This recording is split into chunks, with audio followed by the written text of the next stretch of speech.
నమస్తే అండి. నా పేరు విశ్వసేతునాథ్ రెడ్డి. మేము సైంటిఫిక్ మెథడ్ ద్వారా బోర్ పాయింట్ సర్వే చేస్తామండి. సో ఈరోజు ఏపీకి వచ్చామండి. సో ఏపీలో మదనపల్లి దగ్గర ఉన్న నిమ్మనపల్లికి సర్వేకి రావడం జరిగిందండి. సో ఈ ఈ పొలం చూపించరా. ఈ టమోటా తోటలో సో ఈ రైతు ఎన్ని బోర్లు వేసి ఫెయిల్ అయింది? 3 బోర్లు వేసాం. 5 అంటే టోటల్ 5 బోర్లు వేశారు. 5 బోర్లు వేశారు. 5 బోర్లలో ఎన్ని పడుతున్నాయి? ఒకటే పడింది. ఎన్ని అడుగులు వేసారు? దాదాపు ఇవి లాస్ట్ పడింది 680 అడుగులు వేసారంట.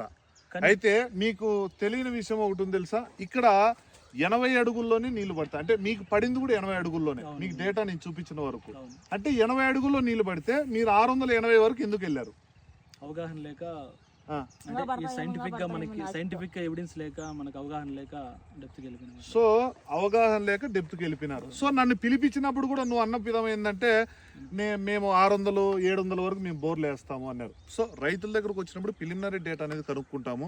మీరు ఎన్ని అడుగులు వేసారా ఏందని అడిగినప్పుడు ఈ రైతు మేము 600 నుంచి 700 వేస్తాం అంటే ఏ తెలియని వ్యక్తి ఇక్కడికి వచ్చినప్పుడు ఓకే ఇక్కడ మినిమం 600 వేస్తారేమో అని చెప్పేసి 600 మనం రికమెండేషన్ ఇస్తే అనవసరమైన ఖర్చు.